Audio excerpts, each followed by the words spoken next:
Hello guys, welcome to my channel Cook with Jalpa. તો આજે બનાવવાનું છે ગુવાર બટેટાનું શાક. તો એના માટે મેં ગુવાર અને બટેટાને મીઠું નાખીને બાફી લીધેલા છે. તો હવે ગુવારને ફોલી લઈશું. બંને સાઈડથી મેં રગ કાઢી લીધી છે, કેમ કે રગ મોઢામાં આવે તો ન ગમે, એટલે એને ફોલી લેવાનું. તો જો મેં ફોલી લીધું, એક ગુવાર ફોલ્યો, આ બીજો ફોલ્યો, એવી રીતે બધા જ ગુવારને મેં ફોલી લેવાના, બરાબર. અને ટમેટું કટ કરી લીધેલું છે આ. અને પછી આ છે લસણવાળું મરચું, જે આપણે બધા જ ગુજરાતી શાકમાં નાખવાનું જ હોય. અને મેં કઢાઈમાં 2 ટેબલ સ્પૂન જેટલું તેલ લઈ લીધું છે શાક વઘારવા માટે.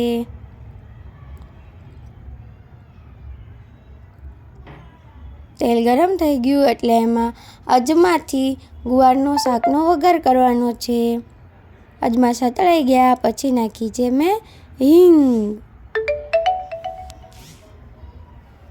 અને પછી ટમેટા. મેં ટમેટાને ઢાંકી દીધા કેમ કે વઘાર ઉઠતો હતો. નાખ્યું છે મીઠું છે ને ગુવાર અને બટાટા બાફા તારે પણ નાખ્યું હતું, એટલે માપે નાખવાનું, નકર ખારું ખારું થઈ જાય. ઢાંકીને ચડવા દઈશ. હવે થઈ ગયા છે. હા, ટમેટા ચડી ગયા છે. જો ટમેટા છે ને મેશ થઈ જાય છે, દબાવું ને તો. પછી છે ને એમાં નાખવાની છે યલો હળદર. હવે મિક્સ. પછી લસણવાળું મરચું.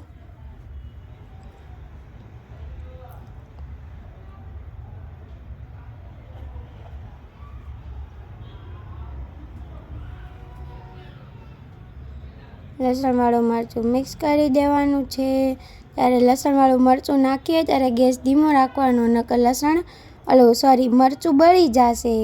હવે નાખવાનું છે ધાણા જીરું પાવડર. પછી બધું જ મિક્સ કરી અને સેજ એવું પાણી નાખવાનું છે, જેથી મરચું દાજી ન જાય.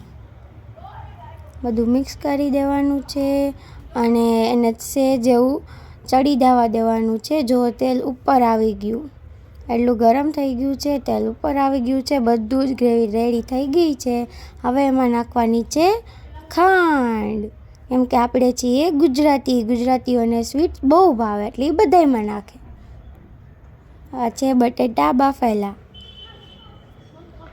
બાફીને કાપીને છાલ ઉતારીને બધું જ રેડી હતા. પછી આ છે ગુવાર ફોલેલો, એને પણ મેં એડ કરી દીધો. હવે શાકને મિક્સ કરી દેવાનું છે.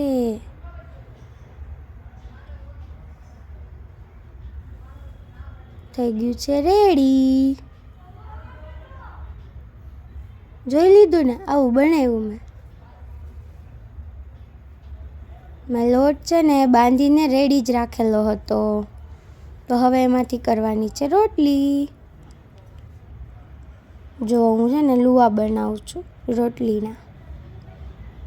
તમારા ઘરે નાની રોટલી બને કે મોટી? મેં તો જો આવડું લુવું બનાવ્યું, એને મેં કોરા લોટમાં છે ને આખું લોટ કરી નાખ્યું. હવે એને વણવાની.